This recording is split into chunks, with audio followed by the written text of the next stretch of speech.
Assalamualaikum warahmatullahi wabarakatuh. Pada kali ini saya akan memberikan materi mengenai anoreksansia dan obat anoreksia.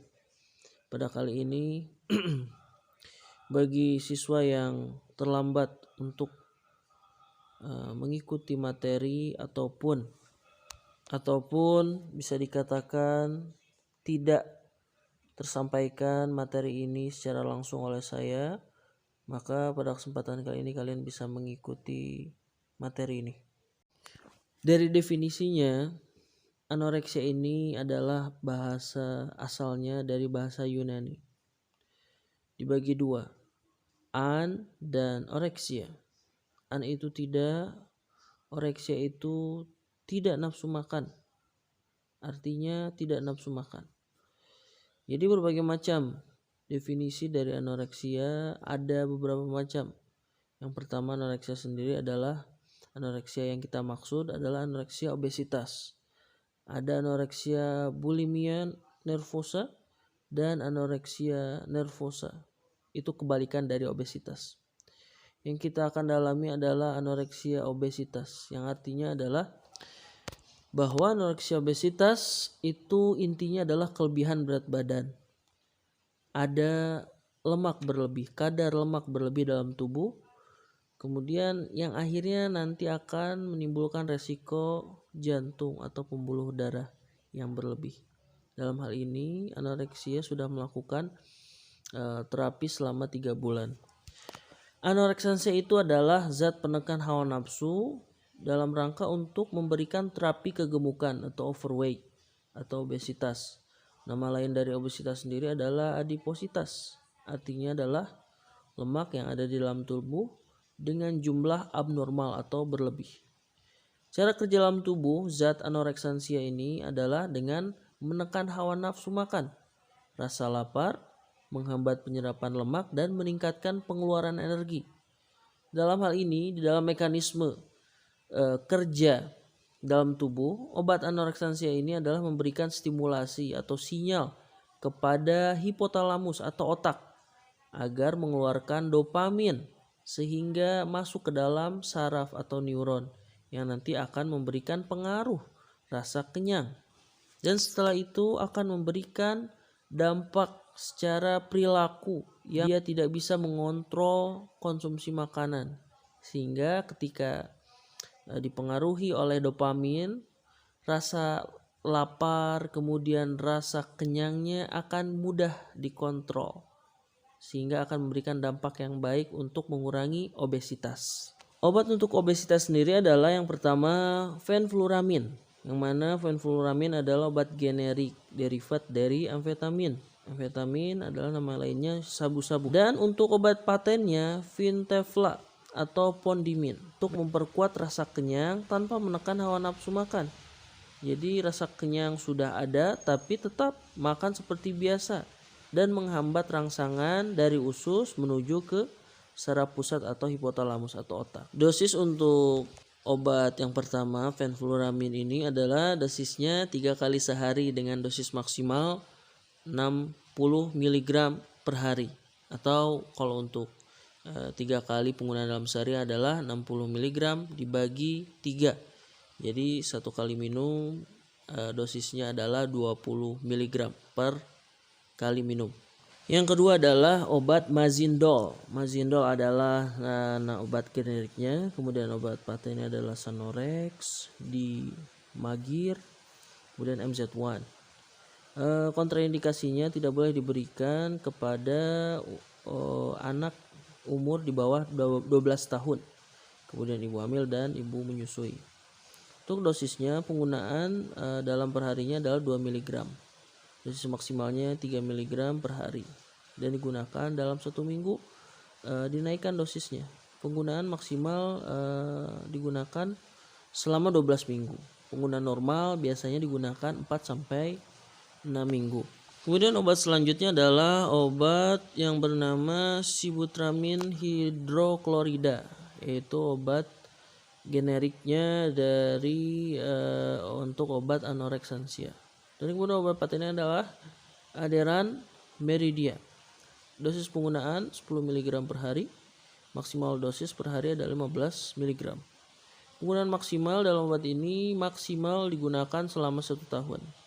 Mekanisme obat tersebut, obat sibutramin adalah untuk menghambat pengembalian non-perifin dan serotonin di celah sinaps, yang mana akibatnya adalah nafsu makan ditekan dan pemakaian energi ditingkatkan. Yang perlu kita ketahui adalah non-pinefrin itu adalah merupakan hormon atau transmitter, yang mana adalah senyawa organik yang ada dalam tubuh untuk membawa sinyal ke neuron. Serotonin sendiri adalah hormon untuk memberikan perasaan nyaman dan senang.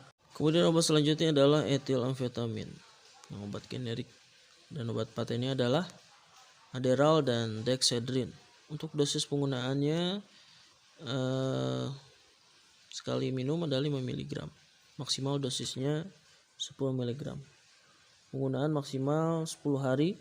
Dan untuk mekanisme obatnya adalah mempengaruhi sistem saraf pusat. Selanjutnya adalah Orlistat. Orlistat adalah obat generik dan obat patennya Slimax, Obeslim, Senical. Penggunaannya dianjurkan untuk umur 18 tahun ke atas, diminum setelah makan selama 1 jam baru boleh dimakan. Dosisnya 3 kali sehari. Maksimal dosisnya adalah 120 mg per hari. Mekanisme kerja obat di dalam tubuh untuk obat Orlistat adalah menghambat enzim yang mencerna lemak sehingga lemak yang dimakan tidak akan dicerna oleh tubuh dan tidak akan diserap oleh tubuh. Kemudian obat selanjutnya adalah obat hidrosisitrat untuk suplemen makanan, sebagai suplemen makanan yang sediaannya 250 mg. Dan kemudian untuk patennya adalah Nutricel Garcinia Cambogia. Mekanisme obatnya adalah mendorong pembakaran lemak dan mengurangi nafsu makan. Kemudian untuk kategori perhitungan dari hasil rumus indeks body atau indeks tubuh, tabel di mana ketika perhitungan menunjukkan untuk yang ideal yaitu di bawah 18,5 kg. Perhitungan untuk nanti apakah dia obesitas atau tidak. Selanjutnya kita akan langsung menuju perhitungan. Untuk resiko obesitas yaitu PJP, penyakit jantung dan penyakit pembuluh darah. Rumus perhitungan IMT atau BMI. IMT itu panjangan dari indeks massa tubuh. BMI bahasa Inggrisnya Body Mass Index. Jadi dalam hal ini rumusnya adalah berat badan, satuannya kilo per meter persegi, dibagi tinggi badan dalam hitungan meter persegi. Sama dengan satuannya adalah kilometer per meter persegi. Contoh kasusnya adalah di mana ada seorang perempuan yang bernama Feby melakukan konsultasi kepada dokter untuk mengeluhkan program dietnya. Dalam hal ini setelah melakukan terapi berat badan selama 5 bulan terakhir, berat badannya sebelumnya adalah 76 kilo. Namun saat ini dia mengeluhkan berat badannya tidak terkontrol sehingga ada peningkatan berat badan menjadi 90 kg dengan tinggi badan 178 cm. Maka jelaskan hasil dari analisa perhitungan tersebut. Kita mulai langsung untuk menggunakan rumus. Diketahui berat badan yang saat ini adalah 90 kilo. Tinggi badan 178 cm.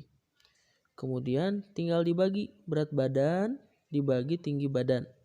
90 kilo dibagi tinggi badannya itu 178 cm. Nah, tinggi badan ini adalah yang diketahui cm. Maka harus dirubah dengan menggunakan meter persegi.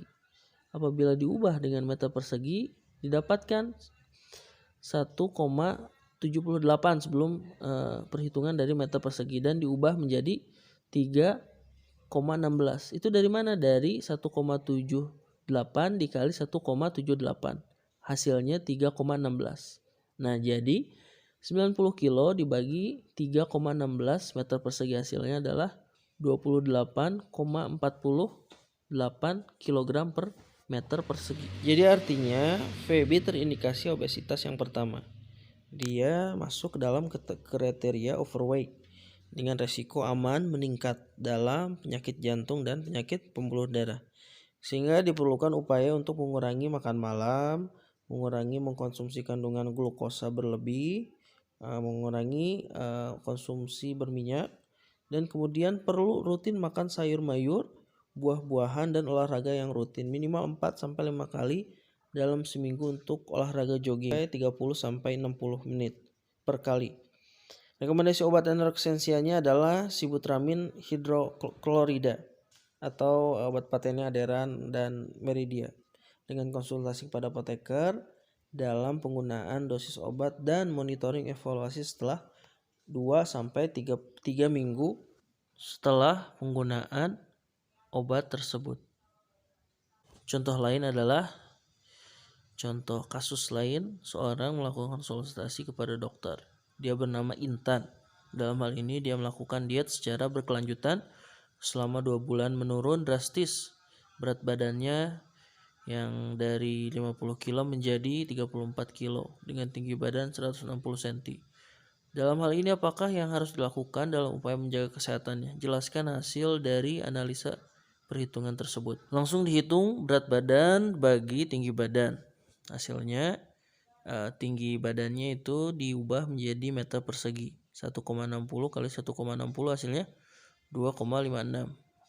Dari hasil tersebut ternyata Intan terindikasi anoreksia nervosa. Artinya adalah kriteria badannya kurang dari normal, sehingga perlu adanya asupan gizi yang cukup untuk menyeimbangkan dan bisa dikatakan aman dalam resiko penyakit jantung dan penyakit pembuluh darah. Yang harus ditekankan adalah perlu adanya peningkatan asupan gizi yang baik agar bisa mendapatkan berat badan yang seimbang. Begitu sekalian, ini semuanya disampaikan sebagai bahan materi ujian tulis farmakologi untuk kelas 11 farmasi. Terima kasih, semangat belajarnya. Assalamualaikum warahmatullahi wabarakatuh.